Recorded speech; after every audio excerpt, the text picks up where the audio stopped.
Hey everybody, welcome back to an all-new episode of Serialously with me, Annie Elise. I hope you guys are doing well today. It is like so windy outside right now. I'm wearing my sweatshirt. I'm like freezing cold, even though I have nothing to complain about. It's like 60 degrees here. I'm being such a baby. But anyway, I'm just like in my comfies and I don't even know what to say. This case, I don't even know how to tee it up because I thought I knew where it was going, okay, when I was researching it. And like, even though there were a couple twists along the way, I was like, okay, I like to consider myself like a true crime sleuth. Like, I can foreshadow who it's going to be or who's involved in this. When I tell you that when I had my big aha moment, I was like, yeah, see, I knew it. I had a feeling. Then there was like this whole other twist that came out from like a hard left. And I was like, what? Like, what? People are truly capable of this? Like, it blows your mind. And it's going to blow your mind. And as soon as I was researching, I was like, I need to talk about this case with my true crime besties. I need someone to talk about this with besides my sister because it is truly insane. With a restraining order, stalking, criminal threats, attempted assault with intent to commit. She tricked us. Now, let me set the tone for you, okay? Picture this. You're walking into your garage one night, whether you're coming home from work, from school, whatever it is, and up until now you've had, a pretty normal day. You're just arriving home. But then a few moments later, out of nowhere, you notice that somebody else is in the garage with you. And they are there because they are planning to attack you. That's what happened to Angela Diaz in 2016 in her home in Anaheim, California, which, not for nothing, that's where I went to high school. It's like a stone throw away from where I live, and it makes this whole case all the more eerier. So she arrives home and gets in the garage and notices that somebody's there to attack her. Now, after she called the cops and they came to help her, they found her covered in bruises. She had cuts and scratches all over her neck. She had been very badly beaten, and that was just the beginning. Angela told the police that somebody had in fact been harassing her for months. They had been posting ads posing as her online, claiming that she had some sort of fantasy. So basically, this other person online had made these fake posts and had invited strangers to come to her home and assault her. And the men who were there to attack her would believe that all of this was just totally consensual, that they were helping her, live out this kinky fantasy that she had. Now, as wild as all of that sounds, Angela knew exactly who was behind all of this, who had been setting her up, making these fake posts online, everything. She also knew why they were doing it. But to explain how she knew all of this, we need to talk a little bit about Angela, who she is and how she got here. Now, Angela was friendly and she was very well put together and worked as a lawyer.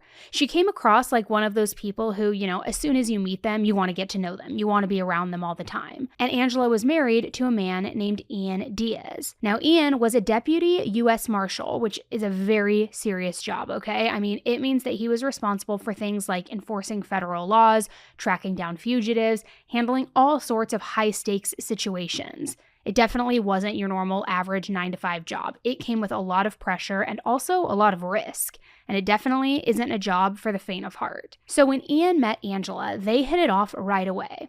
At the time, he was living in a condo that he owned in Anaheim, and things between them moved super quickly. I mean, just a month after they began dating, they ended up getting engaged. And before you know it, Angela had moved in with him into that condo. Then they got married and they started building their lives together. And from the outside, it looked like they were just your typical couple with big dreams for their future. And Angela's dreams were coming true. I mean, soon after moving in with Ian, she ended up finding out that she was pregnant. Not only that, but she was expecting twins. Life could not be better. So just when it seemed like everything was falling into place for Angela and for Ian, things started getting a little weird. And it all started with some weird emails. And when I say they were getting weird emails, that actually might be understating it. And I'm just going to read some of these out loud because I don't think that you really get the full impact unless you hear the actual words from these emails. So here's part of one.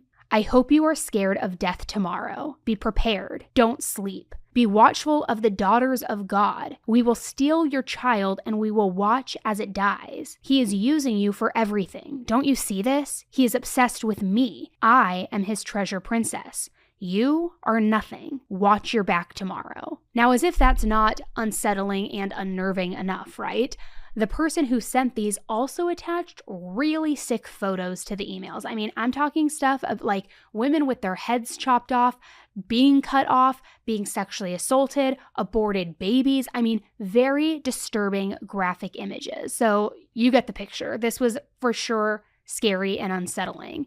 And I've also got to imagine that anytime someone sends that unhinged of an email, it's natural for your first question to be like, how can somebody even say something like this? Who would send this? Like, what is wrong with this person? Yet that wasn't a question that Angela or Ian were asking, because the moment that they got that very first email, they knew exactly who they were from. Later on, they told the police that they were positive that those letters came from a woman named Michelle Hadley, and Michelle was Ian's ex. Now, on the surface, Michelle seemed pretty normal. She had a good job, and at one point, she even worked at Disneyland, which is kind of cool, right? I mean, apparently Ian loved going to Disney, so that was a major plus for him when they had been together. But it seemed like she had like a relatively normal life. Now, before Michelle and Ian began dating, Michelle had been in another serious relationship. She had actually been married to her high school sweetheart. It, for whatever reason, didn't work out, and they ended up getting divorced. And it had hit Michelle pretty hard. But she also knew that she was still young. She had a lot of time ahead of her, to have another shot at love and meet her soulmate and her, next person that she was going to be with. So then Michelle met Ian, and they hit it off. But they decided to take things pretty slowly. I mean, they first met in 2013, and it was a little while before they decided to move in together. And in 2015, 2 years later after they met, they took the next step of buying a condo together in Anaheim. And remember earlier when I said that Ian was living in a condo when he met his now wife, Angela? It was the same condo, the one that he had bought with Michelle, his ex. And here's where things get interesting. Michelle paid the entire down payment herself. She fronted all of the money for their condo, while Ian didn't pay a single dime. It's also worth mentioning that Michelle was a little bit younger than Ian. She was in her late 20s when they met, while he was 34 or 35 years old. Yet, despite that age gap, their relationship seemed to be going really well, at least for a little while. But eventually they broke up, and when I tell you this was not a clean break, it was not a clean break. In fact, it got downright ugly. And one of the biggest issues was that condo. Even though Michelle had paid the whole down payment herself and had fronted all of that money, the problem was both of their names were on the deed, on the title. And that meant that Ian was the legal owner as well. So now they were in this really messy fight over who was going to get this condo. Eventually, they ended up settling the issue in court in 2015, and the decision? It was that Ian could stay in the condo, but he had to pay Michelle back some of what she had chipped in already. And if he ever sold it, he was going to have to split the profits with Michelle, which I have to say, that obviously seems fair. So when all was said and done with the court case, Ian and Michelle went their separate ways. Now, for most people, that would probably be the end of it, right? But that's not how it worked out with the two of them at all. See, after the breakup, it was like Michelle had completely changed her entire personality. She turned into a whole different person. Before she had met Ian, Michelle's friends and family had seen her as this super happy person, the type of person who saw the world through an Instagram filter. Just everything was perfect and nothing could go wrong. But now, the rose-colored glasses were gone. Happy, cheerful, optimistic Michelle was nowhere to be found. Needless to say, she was not taking this breakup well. She was feeling burned by the whole situation. She had fronted all of this money for the condo. He now was getting to live in it, and she would only get profits from it if he ever sold it. She also was now, separated from this guy. I mean, it felt like her world was falling apart. And this once optimistic woman was now pretty pessimistic about life. And I guess you could even argue downright angry. So at one point, Michelle had sent Ian a couple of emails just to let him know how she was feeling and also what she hoped would happen to him. Now, these were some very strongly worded emails, and they also kind of had this odd-sounding religious undertone to them that was really intense, which, let me read them to you.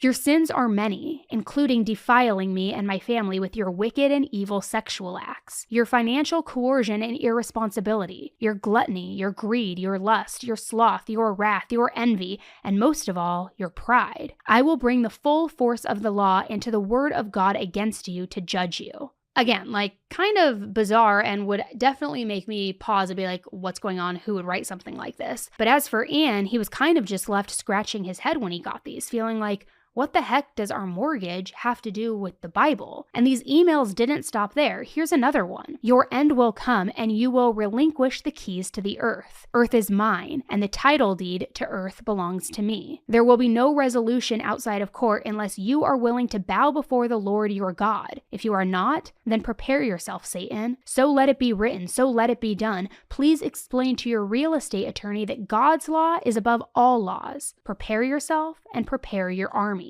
I'm just going to say this. I mean, different strokes for different folks, but it has given me some like serious Lori Vallow vibes a little bit in those emails that she used to send to Charles Vallow in the early days before he was killed. I mean, everybody has their own religious practices, which is great and fine and good. But when things get so extreme and there's like this sense of like radicalism, it gets a little, I don't know, it's a little uncomfy to me at least, just personally. I don't know. How would you react if you received one of these emails? So eventually, it just became all too much for Ian, which I totally get, okay? So he went to the police, and he also confronted Michelle directly, telling her that he was now going to get the authorities involved. He had even sent the police copies of her emails, and he had also sent them to the U.S. Marshal Service, where I'm sure he had a lot of connections since he worked there, right? He also said he was going to work on taking out a restraining order against her. But as all of this was happening, then his new wife, Angela, was also starting to get these emails. However, these emails weren't from Michelle. These emails were from a bunch of different guys who said that they were responding to a Craigslist ad that she had posted. The ads were super explicit and said that Angela was looking for men to come to her house and let her live out a rape fantasy. And these posts were basically an invitation for men to come over and force themselves on her, to ignore her if she ever said no or tried to fight back. I mean, truly just awful. Every woman's worst nightmare, right? And according to these ads, if she said no, it didn't really mean no. It was all part of her fantasy. Now, obviously, this wasn't really a fantasy that she had at all. And I can only imagine what that would feel like being in a situation like that, seeing that there are Craigslist ads posted that look to be from you where you're saying, come to my house, here's my address. If I say no, don't stop. I mean, that is terrifying. You would always be watching your back and being on alert, right? And this was like the last straw for Ian and Angela. It was the straw that broke the camel's back. I mean, after that, they went back to the Anaheim Police Department and they finished the last few steps that they needed to get that restraining order against Michelle. And in June of 2016, it was luckily granted. Now, for those of you who don't know, when you get a restraining order, the police do have to notify the person who the restraining order is against, because again, how can they know not to come within a certain distance of you unless they're notified? So a few officers reached out to Michelle to tell her what had happened, and here's where things started to get very interesting, because her reaction wasn't exactly what you would expect. She claimed that she didn't send any threatening emails. Yeah, she admitted that some of the emails looked like they were coming from her main email account, but she insisted that she wasn't the one writing them. In fact, she seemed totally shocked at the language in them. Michelle also said that she had started getting those login alerts from Google, you know, the kind where they pop up on your phone if somebody's trying to access your account from a new device. And she said that she was getting these alerts like somebody was trying to hack into her account. She said the same thing about those Craigslist posts. Apparently, someone had used her email address to put at least one of those posts up. And we know that whoever did it also used Angela's email address at some point, since she was getting responses directly to her inbox. But someone had put one of those ads up using Michelle's address too. And I don't know if any of you guys have ever posted anything on Craigslist, but basically when you do, if you sign up for something or sign up to do a post or whatever, you get this automatic confirmation email. And to hear Michelle tell it, she just signed into her email one day and saw this automatic reply saying that she had gone onto Craigslist and asked men to assault Angela as part of this like greater fantasy. And according to Michelle, she said that that was really upsetting and very disturbing because she hadn't done anything like that. Apparently, she even reported the posts and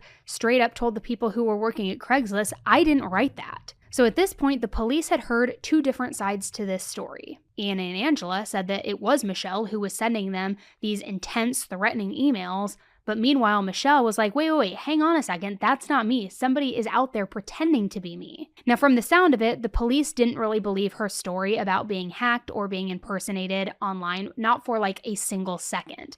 I mean, I'll be honest, how many times have I covered a case where someone gets caught harassing someone and then later pretends it was somebody else who broke into their account, right? It's the number one go-to excuse for all kinds of creepy, nasty people. So the police didn't listen to her excuses and they pretty much didn't give her the time of day. They just said, this restraining order is going to stay in place and now you've been formally notified. So that's that. Stay away from them. And the hopes in these kinds of situations is always that once you file a restraining order, the person who has been harassing you will kind of back off, right? They'll be a little bit spooked. You've put them on notice. They know that you know what they're doing and you're not going to take it anymore. I mean, in theory, that's what we hope happens. And for a month or so, that's how Ian and Angela felt. They didn't get any more disturbing emails. They didn't hear from Michelle at all. But then that's when things took a seriously terrifying turn.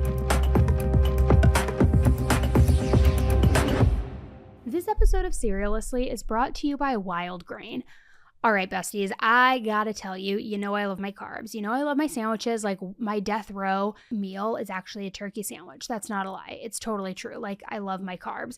And I have to tell you, I am officially obsessed because Wild Grain is the first Bake from Frozen subscription box for artisanal breads, pastries, even pastas. And everything is super high quality and it's customizable to your preferences. So personally, I've tried everything. I've tried their croissants, their sourdough bread, their fresh pasta, and let me just say, they taste like something straight from a bakery, not my kitchen. And the best part, it's all ready in under 25 minutes, all from frozen. So there's no mess, no cleanup, just delicious carbs whenever you want them. And I always want them. And right now, Wild Grain is offering Serialously listeners $30 off their first box, plus free croissants in every box. Yes, free croissants. Can I get an amen?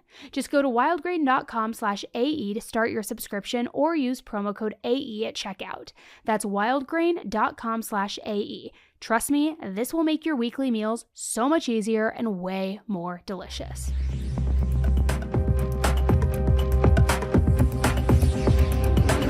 Angela was heading back to the condo on the evening of June 24th, 2016. As she later told the police, she was walking into the garage, the garage for the condo that Michelle had bought with Ian, and somebody was inside waiting and attacked her. According to Angela, she didn't recognize the man that was in the garage with her. She had never seen him before. But even though there was no connection, no bad blood between them, no beef whatsoever, the attack that he inflicted on her was brutal. I mean, she was lucky to get away. So afterwards, right away, she called the police, and when they got there, that's when they saw that Angela had clearly been through something pretty horrific. She had visible marks on her face, cuts on her skin, she had other injuries that made it clear that she had been through some kind of struggle. And let's also not forget, Angela was pregnant, not just pregnant, but carrying twins. The cops also said that there was bruising around her eyes, marks on her neck, and cuts on her chest. So it was clear that this was a serious attack. And to all appearances, Angela was lucky to be alive and not more seriously injured. So the police didn't waste any time once they saw the scene and saw Angela's injuries. And in a surprise to no one, they zeroed in right away on Michelle.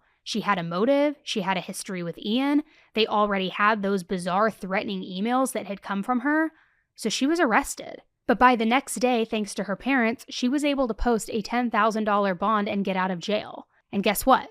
When she got out, those emails picked up again. But this time, some of them weren't signed by Michelle. They were signed by somebody named Jason. Now, apparently, Jason Rayburn was Angela's ex-boyfriend from a couple of years earlier. He was a state highway patrol officer who lived on the East Coast, and they had met at a bar before sort of jumping into a super quick relationship. So it was a little odd now for some guy from years ago who had nothing to do with any of this to get involved in this situation and start sending these emails. So was he jealous, and was he wanting to frame Angela's new husband's previous girlfriend, hoping that it would cause a wedge between Angela and Ian and he could work his way back in? Or was it Michelle, who was now spooked and knowing that they're on her trail and she was looking for a scapegoat, and so she quickly Googled whoever Angela's ex-boyfriend was? The weird thing was, these new messages all had the same tone and similar wording to those from Michelle's account that were sent earlier. So right away, Angela was like, no, these aren't actually from Jason. It made more sense that someone, namely Michelle, was impersonating this Jason guy to cover their tracks. And then 3 weeks after Michelle's arrest, another Craigslist ad went up. Once again, it asked for someone to come to Angela's house to attack her, and it said that no matter how much she fought back, Angela did not want them to stop what they were doing and to keep going through with the fantasy. And as it turns out, someone did actually respond to this new ad, and they showed up to attack Angela. It was a 17-year-old boy. Now, the good news was Angela spotted him right away while he was still outside in the yard, and she called the police immediately. So they were able to come stop him before he did anything. And of course, this 17-year-old kid, he had no idea that these ads that had been posted were posted by somebody else, or that he was caught up in this messed up situation. I couldn't find any record either of him being charged with anything, and I'm guessing he wasn't because he was a minor. I don't know. But also, so far as he knew, he wasn't doing anything wrong. He was just responding to this kinky Craigslist ad. However, I've got to imagine that this whole situation might have spooked him a little bit and might have left him feeling like in the future he would have to be a lot more careful about who he's trying to hook up with or what kind of ads he's answering on the internet. I mean, I hope so at least. So after this, the very next day on July 14th, Michelle was once again arrested for attempted sexual assault. Now, even though Michelle hadn't attacked Angela herself, the evidence told a pretty clear story. She was the one who set everything into motion. She was responsible for the attempt, even though it was a 17-year-old kid who was doing her dirty work for her. The police also claimed that she posed a serious threat to public safety, especially with Angela being pregnant with twins. They weren't taking any chances, and I don't blame them. And Ms. Hadley was charged in a felony complaint with stalking with a restraining order, stalking, criminal threats, attempted assault with intent to commit during a residential burglary, violating a protective order, and a crime bail crime enhancement. These charges carried a maximum sentence of life in prison. It can take months for us to get an IP address back, particularly if the company doesn't believe it's an emergency. As the DA mentioned, we tried to do those emergency search warrants, but when those were coming back blocked through virtual private networks and third-party proxies. So we didn't have that information. And we had to then go through and unwind all of that stuff. And so we may have to serve a search warrant on several different companies. All of those take weeks to months to get back to us. So now with charges like that, Michelle's bail was set at $1 million.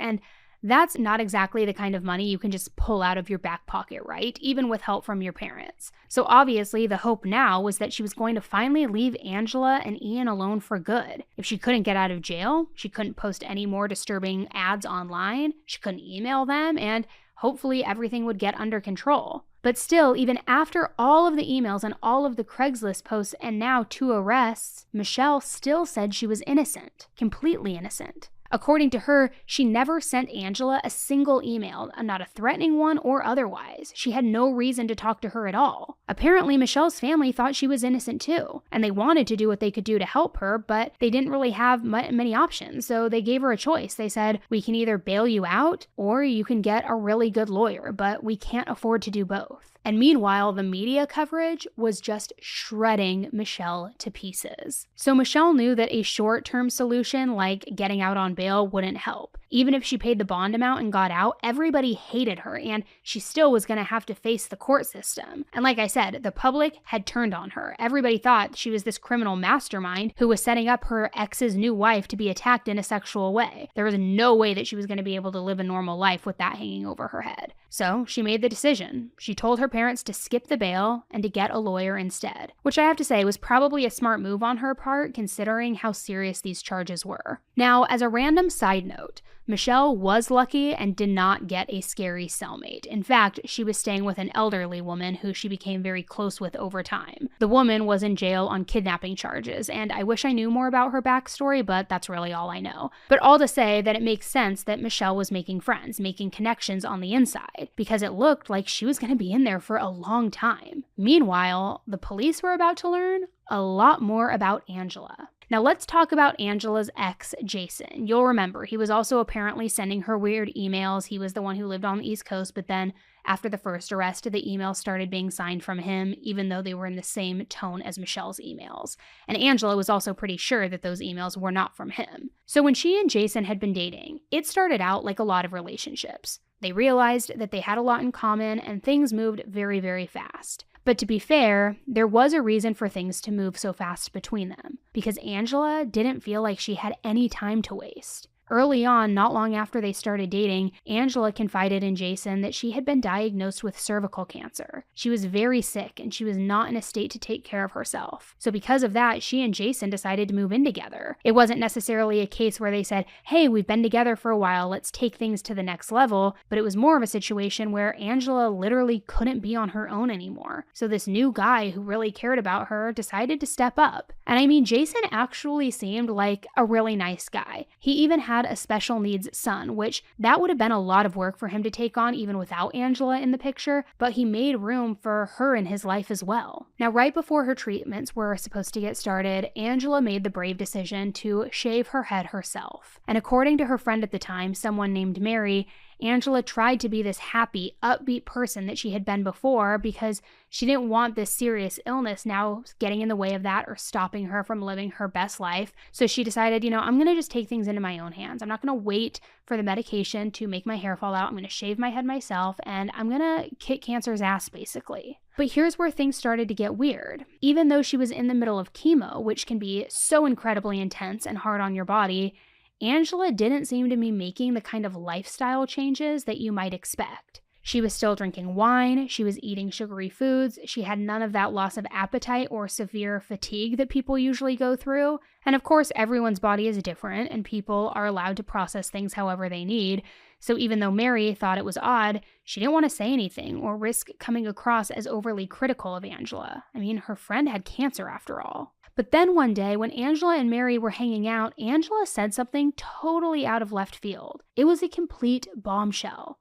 Angela said that Jason had been abusing her. Now, something about that statement didn't sit right with Mary. I'm not sure what exactly it was that tipped her off and had her feeling like she couldn't believe Angela, especially because the sad truth is there are a lot of guys who seem nice in public but are violent and dangerous behind closed doors. But for whatever reason, she kind of had a little bit of pause and hesitation with this. It doesn't sound like there was anything specific in Angela's story that was automatically a red flag, but between the alleged violence and the fact that Angela didn't act the way that Mary would expect a cancer patient to act, Mary was starting to wonder if, for some reason, Angela wasn't being totally honest with her about what was going on in her life. Certain pieces of the puzzle just weren't fitting. It also didn't help that not long after Angela shaved her head, her hair began growing back, and it was growing back super quickly. Now, I am absolutely not a cancer expert, okay? But I Googled this to check. I fact-checked it a little bit, and apparently it usually doesn't grow back until after chemo ends. Sometimes it can even take up to 12 months or more.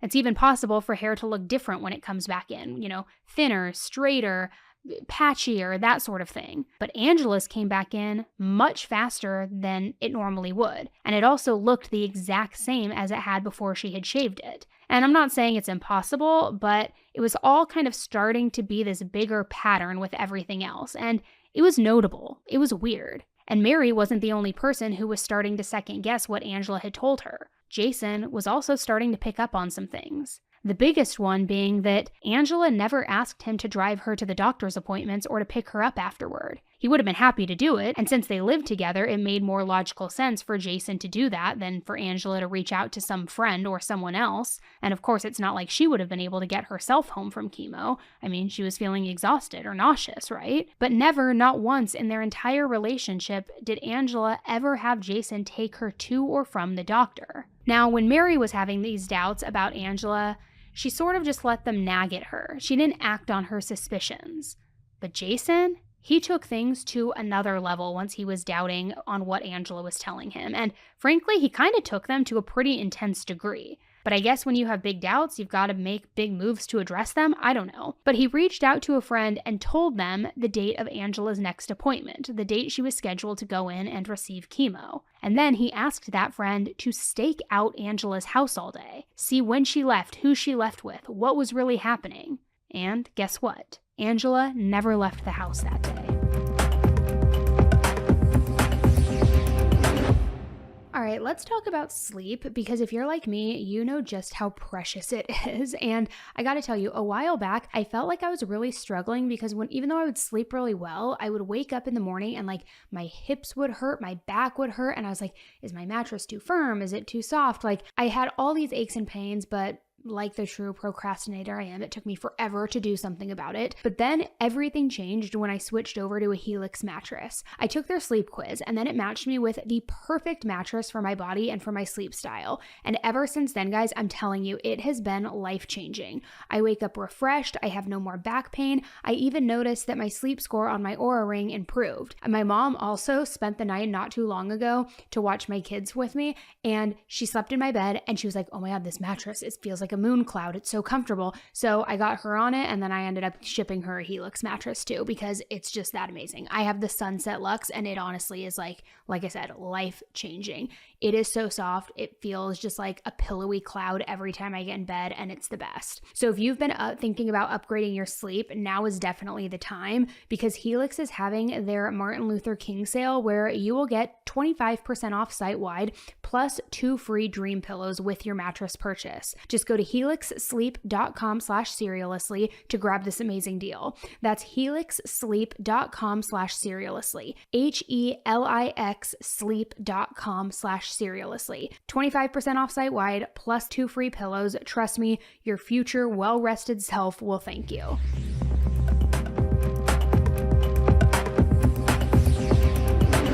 So as soon as Jason's friend told him that Angela had not left the house, she had not gone to that cancer appointment, he was even more confused. I'm not sure what he had been expecting his friend to say. I mean, if maybe he thought that Angela had been going to these appointments, but a friend was driving her or something. But either way, Jason was totally shocked to learn that apparently the treatments weren't happening at all. Now, when Angela was supposed to be getting chemo, she would always send Jason these photos of what was happening, like her hooked up to IVs, things like that. But these were always photos of her arm or a piece of the equipment, something like that. Her face never showed up in any of these photos. So now he did some Googling, probably some reverse Google image searching, and as it turned out, those photos of Angela were not of Angela. She had been stealing other people's pictures, going to different websites or strangers' social media accounts, and then sending those photos to Jason to make him think that it was her who was receiving the treatment for cancer. And I think the evidence is clear now that she wasn't being treated for anything. She didn't have cancer. So Jason and Mary finally sat down and compared notes with each other. And that's when everything really started falling apart, because you may remember how I told you that when Jason and Angela started dating, she told him that she was a lawyer. Well, Mary worked with Angela, and she knew Angela's job title. And while it was true she did, yes, work at a law firm, it wasn't as a lawyer. She was a paralegal. And there's nothing wrong, of course, with being a paralegal, certainly not, but it was just one more lie to add to this massive stack of other lies that Angela had been telling both Jason and Mary this entire time. So next, Jason and Mary went to finally confront Angela with what they knew. And when they did, Angela doubled down. She swore, "Of course I have cancer. What are you even talking about?" She even told them that they could call her mom and ask her, and that she would show them the papers that she had from all of her different doctor's visits. But Jason and Mary did not take the bait. And I also wonder if she had maybe forged some doctor's notes, or if she had lied to her mom and that's why she offered that specific evidence so quickly. I don't know. But whatever the case, Mary knew better than to let Angela kind of set the agenda and tell her what was what. So instead, Mary asked her if she could see her chemo port, which is this small kind of little catheter type thing that lets the chemo drugs get right into your body. But Angela refused to show it. Of course she wouldn't, because it should be pretty clear now that she didn't even have one. She didn't have cancer. So that's how Jason learned that Angela was a liar. And it should be no surprise that the two of them broke up. And then after that, she eventually got together with Ian. But speaking of Ian, her new husband, was about to drop a bombshell himself. Because on September 30th, 2016, while Michelle was still in jail and while Angela was fearing for her life, everything changed.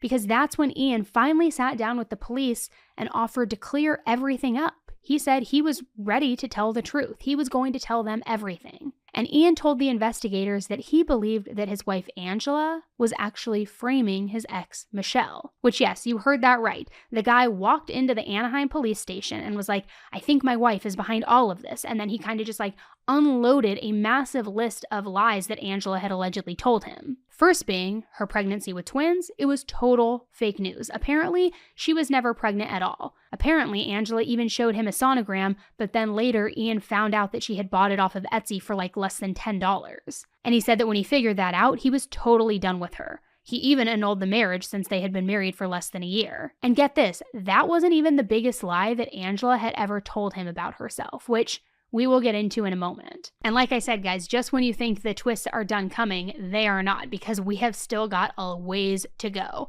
Now, on the day that Ian came in and said that Angela had framed Michelle, the police didn't know yet about Angela's past with Jason and that entire fake cancer thing. But now they knew that she had been faking a pregnancy. So with that, they kind of unraveled a whole knot of lies. It wasn't just the framing or the pregnancy or the cancer. Angela had lied about basically every single thing that had ever happened to her. And I wish that I was exaggerating, I truly do, but for her whole life, Angela had been constantly saying things that weren't true. She told people that she had certain jobs when she wasn't working at all. She told people she had a law degree, which she never got. And when the police ended up getting a search warrant to check out her devices, things got even crazier. Angela had apparently been sending these threatening emails to herself the entire time using a VPN to try and cover her tracks, which a VPN is, it's kind of like a tool that makes it look like you're accessing the internet from a different location, hiding your actual IP address. It's meant to protect privacy, but in this case, Angela was using it to make it look like she was someone else, Michelle, and that Michelle was the one sending those crazy emails. It's pretty much automatic. We start, in this case, Anaheim Police Department started with getting search warrants, like emergency search warrants, right away to start verifying the where the emails came from. And then you start, once you go into that, it's not so easy to verify. Here, there's something wrong because the IP addresses were disguised. So that obviously required a substantially much greater kind of investigation. This was all just insane. There was no other word for it. I mean, truly just insane. So after Ian turned Angela in, Michelle was finally released from jail.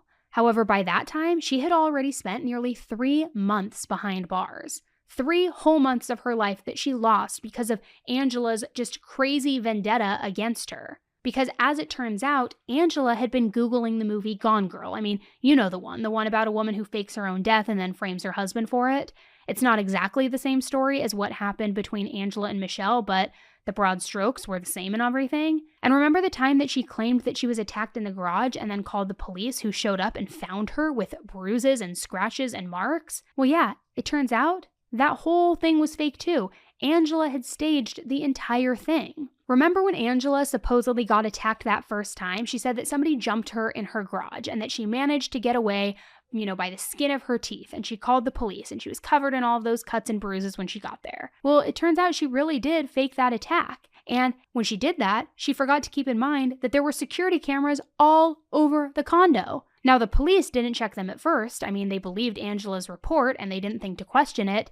But now, after her husband Ian gave that statement and said that she had been lying about everything, they decided to go back and review that footage. There was no sign of anyone coming in or out of the house except for Angela.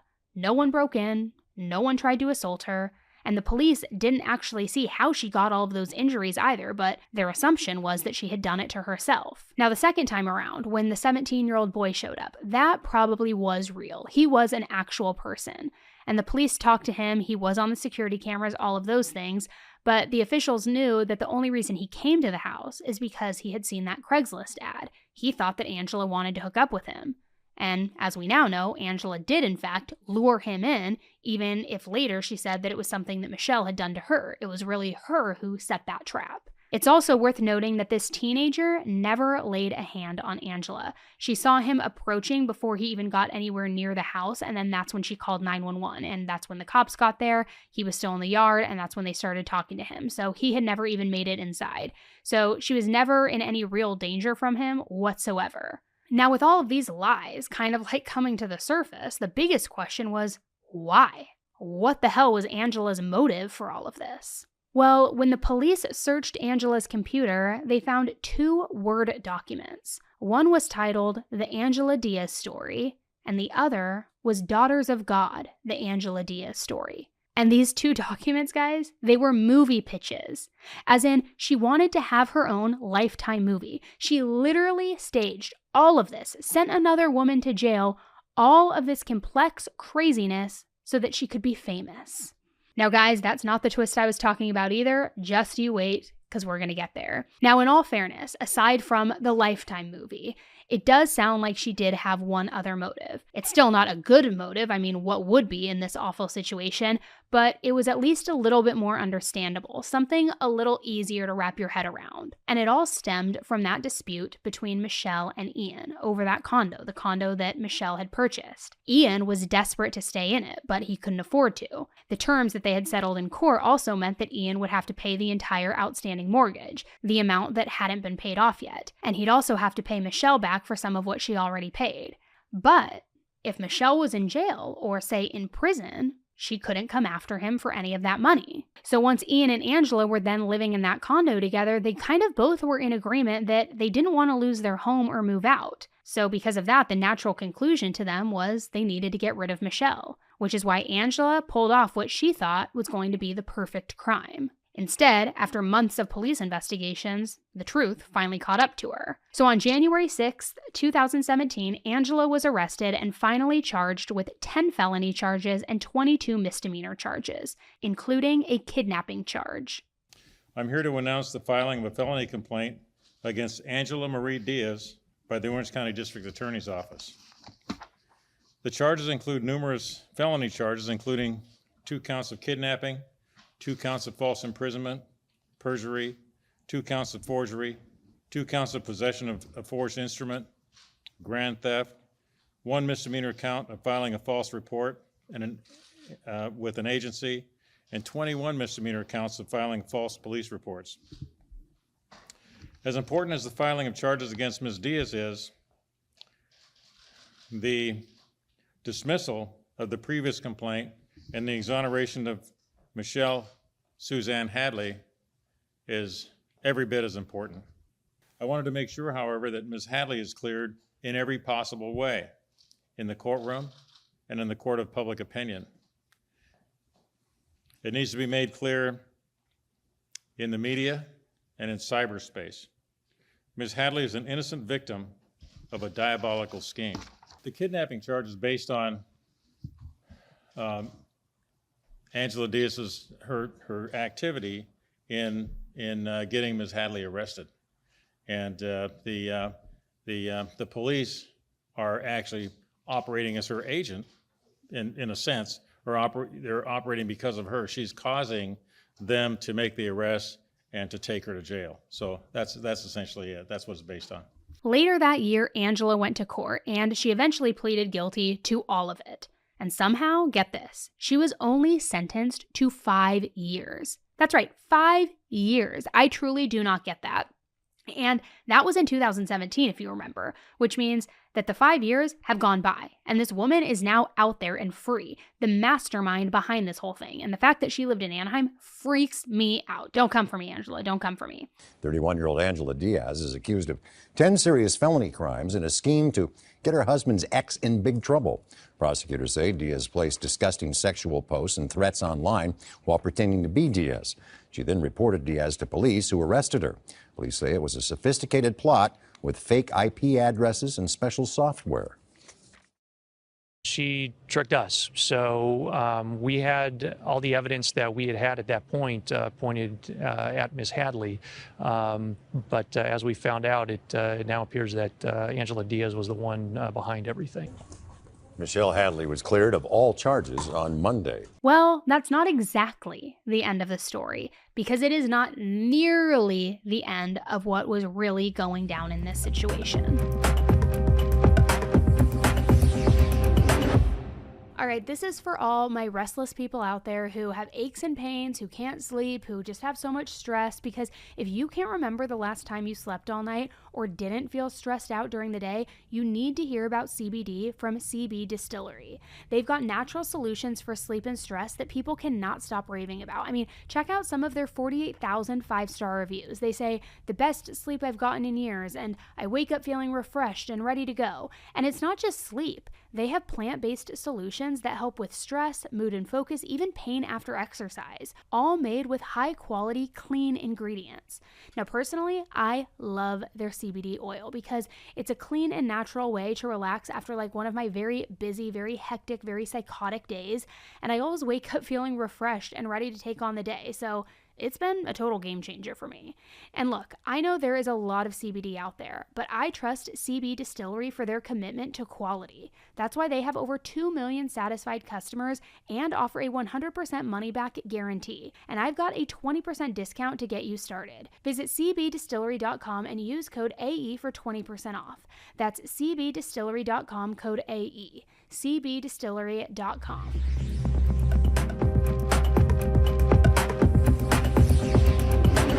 So what about Angela's former husband, Ian? Well, the police and Michelle both think that he knew way more than what he let on when he went to the investigators and turned on Angela and turned on his wife. In fact, to all appearances, he was in on the scheme right up until he turned on his wife. Remember earlier how I said that Michelle thought that somebody hacked her email to send those threatening emails to Angela? Well, it turns out she was half right. The truth was that Ian had created new email accounts in Michelle's name. And then he was the one who sent those emails to Angela for Angela to receive. And this is how crazy this case is, because apparently he and Angela even created an email account which they claimed Michelle had created to impersonate Ian.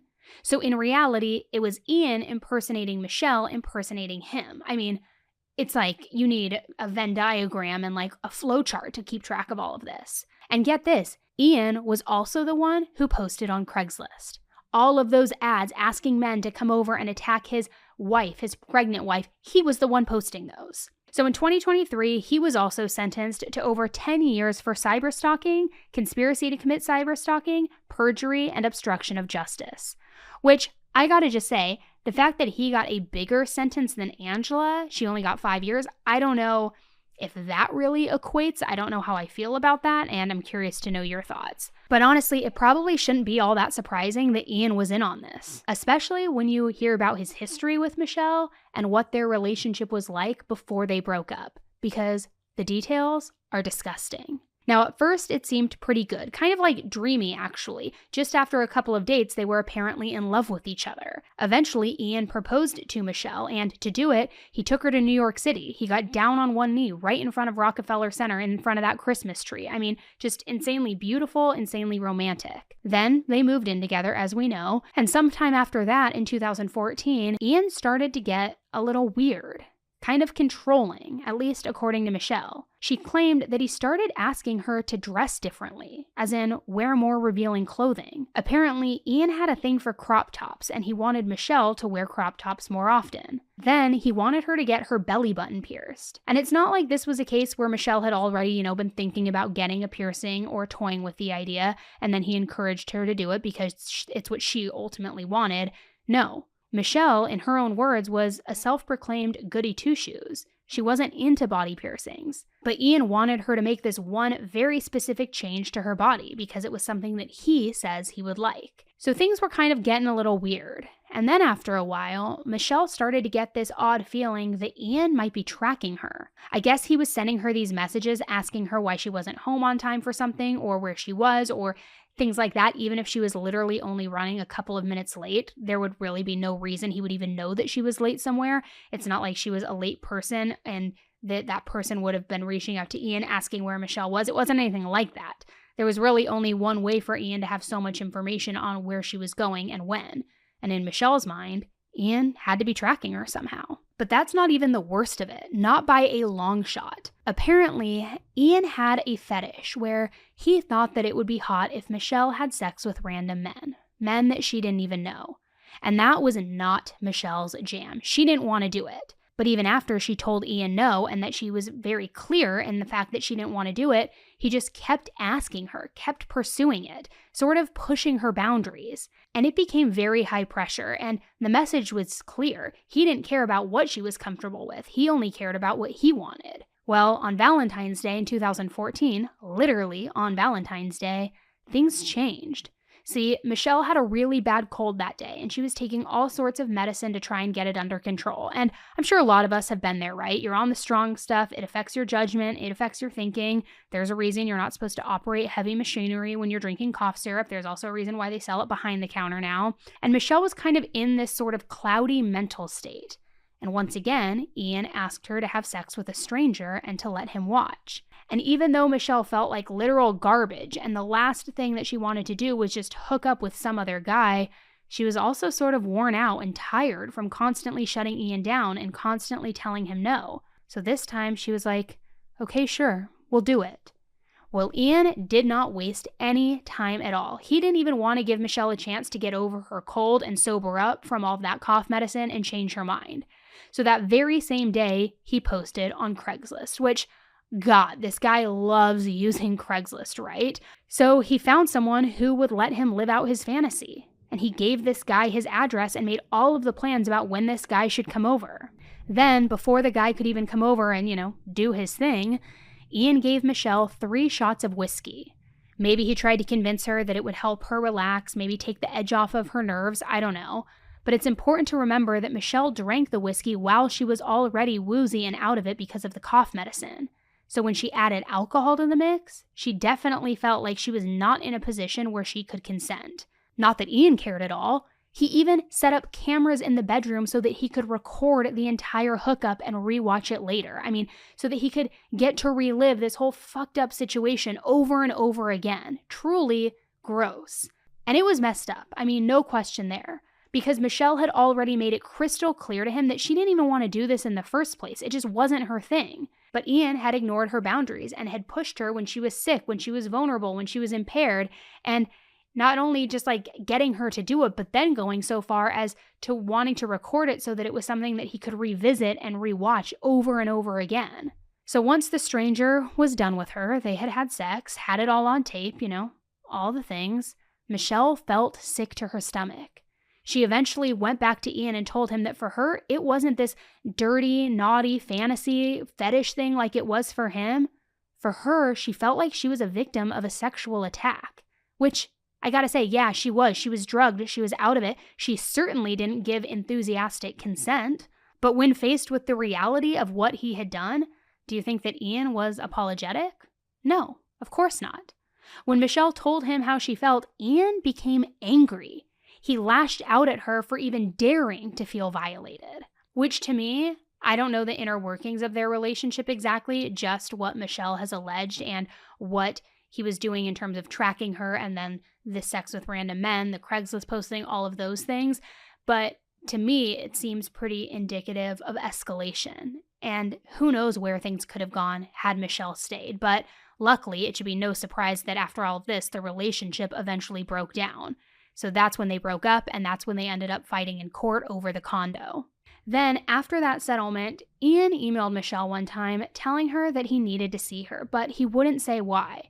All he would say was that he wanted her to come see him at the condo. But something about this email kind of set off all of the alarm bells in Michelle's head. She had this gut feeling that if she went to the condo and went alone, and nobody else knew that she was there with Ian, that something bad would happen to her. So she ignored the invitation, and she still couldn't shake the feeling that Ian had some kind of violent intention against her, that he wanted to hurt her. So she basically uprooted her entire life to put as much distance between herself and Ian as possible. She quit her job, she dropped out of the college program that she had been attending, and then she moved in with her parents. She was not the obsessive ex that just couldn't let go like Ian and Angela had made her out to be. She was the one who wanted to get away from her obsessive ex. So then, after that, came the harassing emails, the supposed Craigslist ads targeting Angela. This poor, poor woman. Nothing Michelle did was enough to keep her crazy, possessive, predatory ex away. And you can tell that this all had a huge impact on Michelle. I can't imagine anyone being okay after living through something like that. But she also spoke about how all of this made her feel in her victim impact statement. She said, "He purposefully deprived me of sleep. Because yes, let's just call non-consensual sex what it is. He stalked and spied on me, devalued and triangulated me, harassed me and scared me, and pushed me beyond the limits of my sanity. I was left with complex post-traumatic stress disorder that was so severe it caused deeply frightening and confusing dissociative episodes. Something that had never happened to me before dating Mr. Diaz, and something that thankfully hasn't happened since 2016 when this ordeal occurred. And then, as if what he had done to my mind was not enough, he would turn around and he would use it against me to paint me as crazy and unhinged. What a classic move for an abuser, right? I still remember the day we were in his car driving to Los Angeles and he told me about R3s or Romeos in jail. These were the rapists and the sex offenders. He described their conditions to me: not able to be outside or run, urinating and defecating without privacy, hated by the other inmates for what they had done. He asked me how I would feel about it if I were in that situation. That would be my worst nightmare, I told him. Not being able to run free outside, having people believe I had done something so horrible. Yes, the condo was at the center of Ian's attempt to frame me for sexual assault, but you've seen the video footage, Your Honor. This man did not just want the condo. He wanted to ruin my entire life. I mean, what a complete psychopath, am I right? Obviously, this has been a huge nightmare for me, the most traumatic experience of my life, and I'm glad it's finally over. I have a lot of friends and a lot of family who know me very well, and when they saw this in the media, they already knew I didn't do it, and they believed it even before the truth came out. So I think as far as my close circle, it's not going to be hard to rebuild my reputation, and I'm hoping that it just grows from there. And after all of this, I really hope that Michelle is doing okay, because what she went through was unreal. In late 2018, she filed a lawsuit against the city of Anaheim and also a few of its police officers, because according to her, they should have seen right from the get-go that she was being framed. They should have never believed, not even for 1 second, that she had sent even one of those emails or that she had made those posts on Craigslist. According to Michelle, her innocence was obvious from the very beginning. Now, in law enforcement's defense, some of the emails that Michelle sent Ian right after their breakup, where she sounded intense and used religious imagery, those were from her. We talked about them near the beginning of this episode, and Michelle says, sure, she used more forceful language in those emails than she normally would, but the fake emails had a completely different tone. And let's talk about the Craigslist posts, the ones about Angela's supposed fantasy. When you post on Craigslist, you have to give an email address, and the email that the poster used in several of these ads was Ian's. It wasn't Michelle's. They were also posted from Ian's home address, the IP address, which the police would have known if they had bothered to look into the IP address of those emails, or if they had asked Craigslist for their records about who had put those ads up. But the investigators didn't even bother to look that far. They just took Angela and Ian at their word, and they said Michelle was the one who was doing everything. And you'll remember that Michelle got arrested after that first supposed attack against Angela. Well, while Michelle was still in jail and while her phone was literally in police possession, Angela got another threatening email that she said was from Michelle. There was also a new ad that was posted on Craigslist during that time. Now, obviously, Michelle didn't have any way of sending that stuff from a jail cell when her phone was literally with the police officers investigating the case. But once again, the police just believed Angela when she said that Michelle was still harassing her, even though it was literally impossible for Michelle to do that. I mean, Angela and Ian did a terrible job of covering their tracks, and it's honestly a little bit funny, or it would be if this story wasn't so disturbing. But they went to the effort of setting up a VPN, crafting this huge elaborate lie, and then they were emailing themselves and posting on Craigslist while Michelle was behind bars, literally incapable of doing anything to them. It makes no sense. The aha moment for us is in about September, we started getting a couple of these IP addresses back, and we realized that they were returning to Ms. Diaz's condo. At that point, we realized, okay, we have something wrong here, and our investigation really stepped up and went into overdrive at that point. But that was the real aha moment in the case. It was a stupid move that truthfully should have gotten them caught, and it did eventually, but not until after Michelle had sat in jail for close to 3 months for a crime that she didn't commit, and that's a big part of why she filed her lawsuit. In April of 2021, the suit was settled out of court. Michelle and the city of Anaheim both agreed to keep the details of the settlement under wraps, but I gotta say, after all that she went through and some pretty clear missteps from the police, My hope is that she came away with plenty of cash. I mean, she deserves it. She tricked us. So we had all the evidence that we had at that point pointed at Ms. Hadley. But as we found out, it now appears that Angela Diaz was the one behind everything. The Anaheim Police Department didn't really take a ton of ownership for their wrongdoing here, but they did release a statement that said, "We believe our actions were appropriate based on the evidence that was known to us at the time. In addition, it was the persistent efforts of the detectives who ultimately uncovered the truth that led to Michelle's exoneration." Which I gotta just say, no, it was actually not the detectives and their persistent efforts that led to the whole, conclusion and drum roll, everybody knows what the truth is.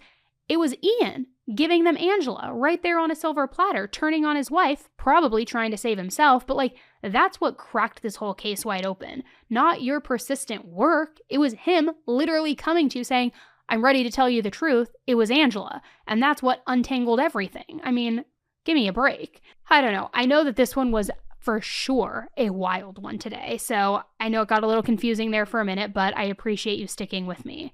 I am just thankful that Michelle is away from these two nut jobs and hopefully happy, living safe, living, her best version of her life.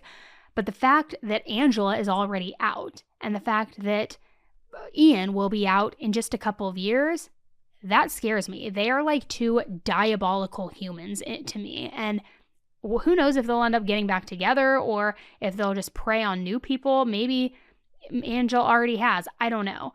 But it's literally in my backyard here, and that kind of freaks me out a little bit. So thank you guys so much for tuning in. I will be back on the mic with you on Thursday, where we are going to go through all of the headlines of what's going on this week in the true crime world. And then I'll be back on the mic with you Monday morning with an all-new deep dive into a case. So thank you so much for tuning in. Until the next one, stay safe. Do not use Craigslist. Just don't do it. And I don't know, don't lie. Don't be a psychopath. That's all I got. That's all I got, guys. All right, take care and stay safe. Bye.